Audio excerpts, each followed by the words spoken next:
back to yet another video presentation of the second lesson from First Flight, textbook in English for Class 10, Cbse. This video is the first part of the video series. Here I will read out the lesson with video background for you to understand the lesson better. Hope you will enjoy the lesson. Nelson Mandela, Long Walk to Freedom by Nelson Rolihlahla Mandela. Before you read. 1. Apartheid is a political system that separates people according to their race. Can you say which of the three countries named below had such a political system until very recently? 1. United States of America. 2. South Africa. 3. Australia. The answer is South Africa. 2. Have you heard of Nelson Mandela? Mandela and his African National Congress spent a lifetime fighting against apartheid. Mandela had to spend 30 years in prison. Finally, democratic elections were held in South Africa in 1994, and Mandela became the first black president of a new nation. In this extract from his autobiography, Long Walk to Freedom, Mandela speaks about a historic occasion, the inauguration. Can you guess what the occasion might be? Check your guess with this news item from the BBC of May 10, 1994. Mandela becomes South Africa's first black president. Nelson Mandela has become South Africa's first black president after more than 3 centuries of white rule. Mr. Mandela's African National Congress, ANC, party won 252 of the 400 seats in the first democratic elections of South Africa's history. The inauguration ceremony took place in the Union Building's amphitheater in Pretoria today, attended by politicians and dignitaries from more than 140 countries around the world. Never, never again will this beautiful land experience the oppression of one by another, said Nelson Mandela in his address. Jubilant scenes on the streets of Pretoria followed the ceremony with blacks, whites and colored celebrating together. More than 100,000 South African men, women and children of all races sang and danced with joy. Dear friends, now we have the extract from Nelson Mandela's autobiography, Long Walk to Freedom, chapter 115. 10th May dawned bright and clear.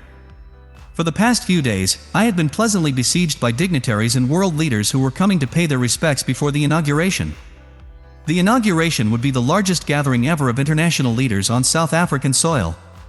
The ceremonies took place in the lovely sandstone amphitheater formed by the Union Buildings in Pretoria. For decades this had been the seat of white supremacy, and now it was the site of a rainbow gathering of different colors and nations for the installation of South Africa's first democratic, non-racial government. On that lovely autumn day I was accompanied by my daughter Zenani. On the podium, Mr. de Klerk was first sworn in as second deputy president. Then, Thabo Mbeki was sworn in as first deputy president. When it was my turn, I pledged to obey and uphold the Constitution, and to devote myself to the well-being of the Republic and its people. To the assembled guests and the watching world I said, today, all of us do, by our presence here, confer glory and hope to newborn liberty. Out of the experience of an extraordinary human disaster that lasted too long, must be born a society of which all humanity will be proud. We, who were outlaws not so long ago, have today been given the rare privilege to be host to the nations of the world on our own soil.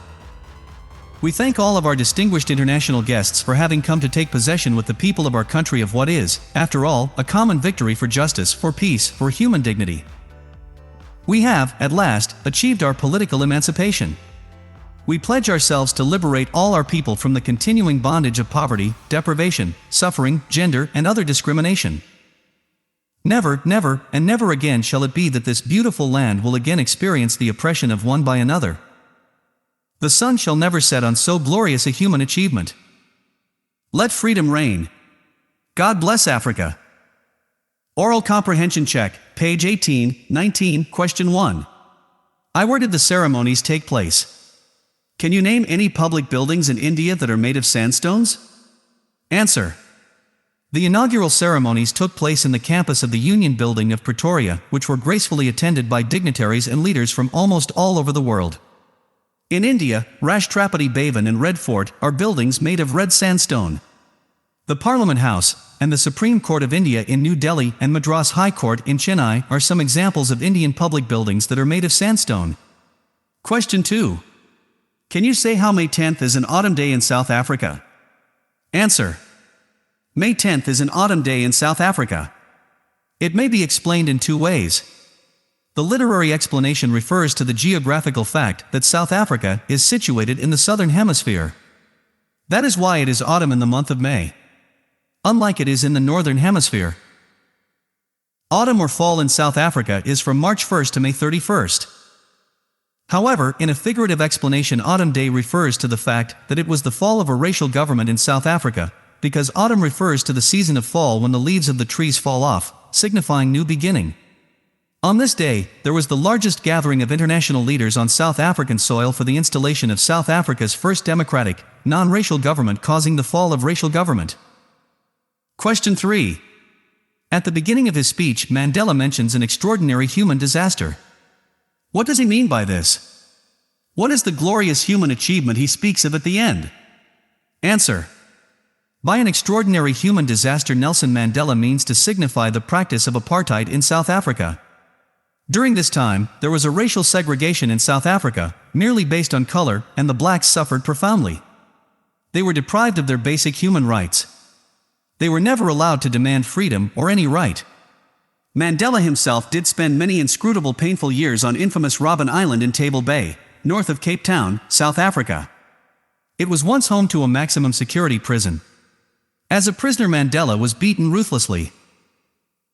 Mandela considered it as great glorious human achievement, all because a black person became the president of a country where the blacks were treated brutally. They were not even considered human beings. This feat of achievement is indeed a victory of humanity over a ruthless racial government. That is why it is glorious. Question 4. What does Mandela thank the international leaders for? Answer. Mandela felt very privileged to welcome the international leaders for their graceful presence at the swearing-in ceremony, because not too long ago, the South Africans were considered outlaws. He thus thanks all of them for having come to witness this historical and historic event. This was a gesture of international recognition to a newly born free, democratic non-racial nation, and it could be considered a common victory for liberty, justice, peace and human dignity. Question 5. What ideals does Nelson Mandela set for the future of South Africa? Answer.